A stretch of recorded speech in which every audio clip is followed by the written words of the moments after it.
Hello. For my book talk, I will be doing The French Exit by Patrick DeWitt.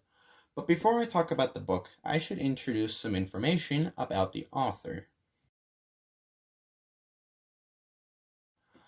Patrick DeWitt is an award-winning Canadian novelist and screenwriter who was born on March 6, 1975 in Sydney, British Columbia.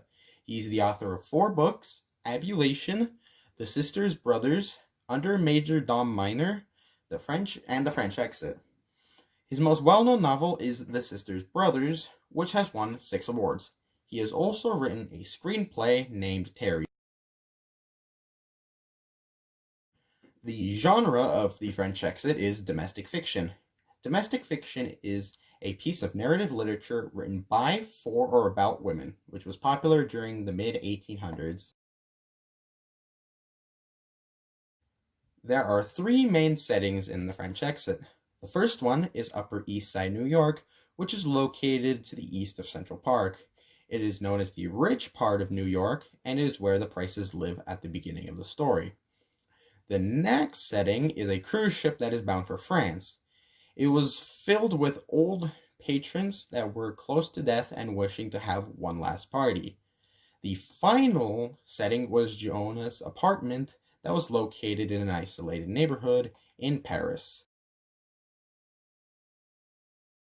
The plot of the book surrounds Francis and Malcolm Price, a wealthy family that lives in Upper East Side, New York, who is facing bankruptcy and were rendered social outcasts by the gruesome death of Francis's husband, Frank Price. Francis and Malcolm decide to move to Paris and live in an apartment owned by Joanne, Francis's best friend, where Francis declares that she will die.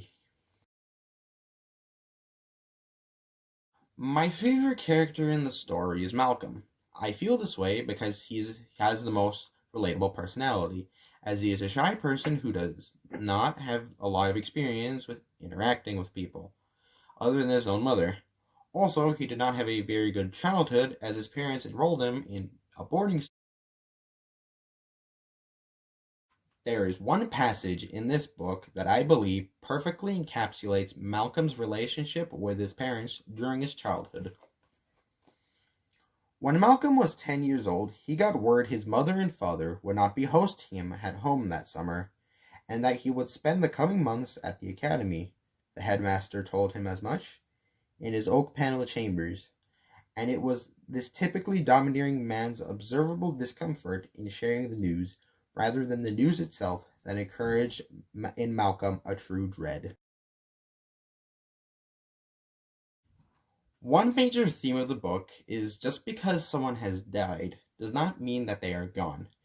In the book, Frances believes that Small Frank, their cat, held the spirit of her deceased husband and Malcolm's father.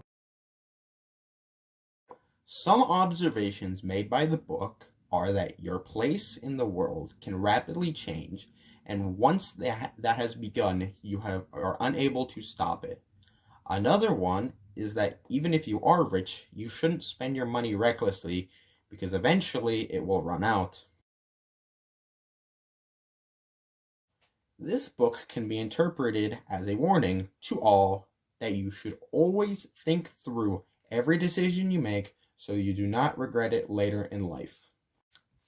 Thank you for watching my book talk.